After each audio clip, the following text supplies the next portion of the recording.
So as you can tell, not only is the car running, but I drove it into the garage. Now we got a lot of stuff done over the last couple days, so let's do a little bit of a run through, cover what we got done. So for starters, we got the windshield installed. For starters, I just drove the car in to the garage, a car that I've been building for 2 years, and I say for starters, we got the windshield done. Yeah, all right, cool. So we got the windshield done. We put some wheel flares on it. Not really a super big fan of how those turned out, but there was really no other option I can come up with last second to get the clearance I needed on those wheels. So we are going to be running wheel flares on this for now. And now the big thing. The car runs. So what was wrong? Well, Brian from Tuner Tools actually remoted into my computer and went through the tune file that was on there. He did see a couple things that were wrong with the tune file. VATS was left on, and the VE tables weren't scaled properly for the injectors, so he went through, scaled that, fired it up. It actually started, kind of stayed running, and then died. Went back in, put a little bit more fuel in it, and then bam, fired right up.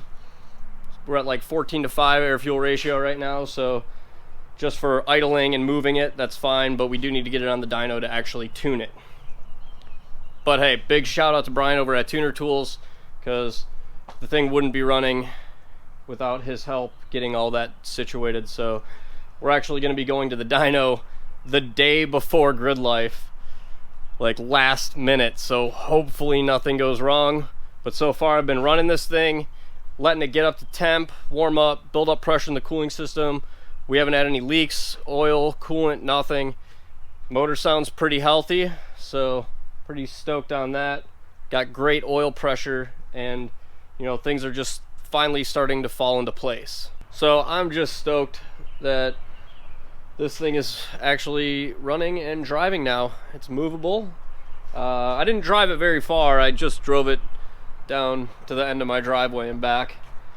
I don't really want to take it out for a test drive or anything like that, because first of all, there's no plates on this car and I don't want to get pulled over. But more importantly, like I said, this thing's not tuned, so I really don't want to put any load on it driving it anywhere.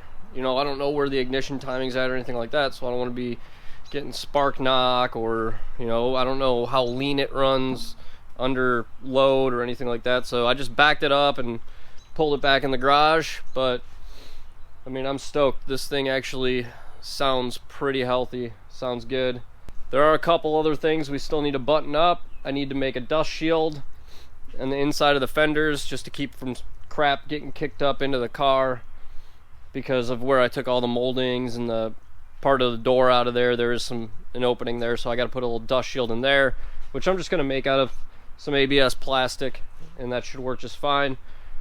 I sprayed the mirrors black. This one's actually drying right now. They don't look the greatest because I just used this Rust-Oleum matte finish stuff, and it's kind of trash, so maybe we'll wrap those. I'm not too sure. Speaking of wrapping, we did go ahead and finished wrapping the hood. I don't know if I covered this in the last video or not, but we got the hood wrapped, we got the roof wrapped. Up here we have the stripe on the side, which if you've seen my RX-7, my GTO, I always just keep it subtle with like a single stripe for the livery. And then we have this little tracer piece back here. We kind of got all of our sticker layout done, and Scotty over at Evolution Vinyls is getting all that cut.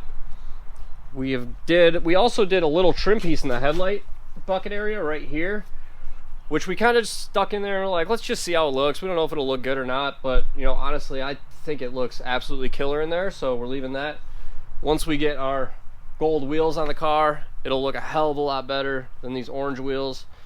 So I do have tires ordered. Those will be here Saturday, and then we'll be able to mount up our gold wheels, put those on the car.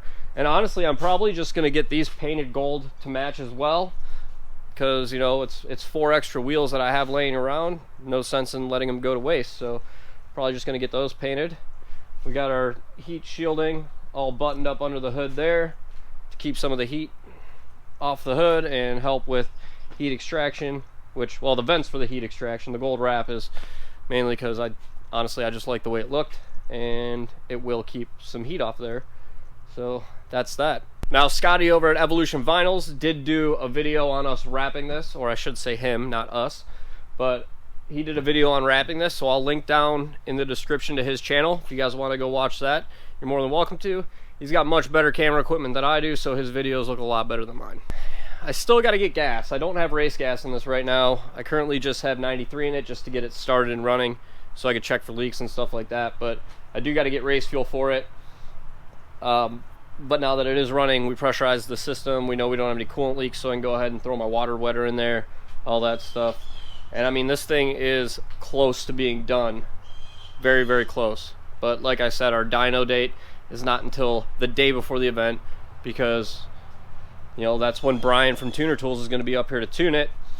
And then we have to go right to grid life. So hopefully, you know, it works out and nothing catastrophic happens on the dyno, and we make some decent power, and then we can start shredding some events with this thing, having some fun.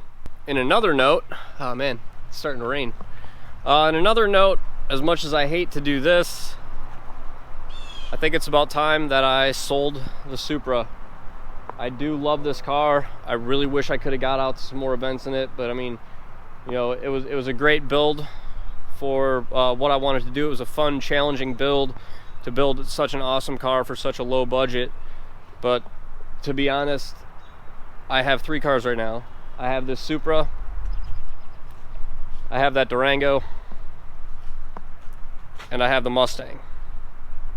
What I don't have is a truck and trailer. So I think it's about time I sell that car, reinvest that money into my program, get back up on my feet. That way I don't have to worry about borrowing trucks, borrowing trailers to get to events, and I can actually do it all on my own. If I want to go somewhere, I can just load up and go.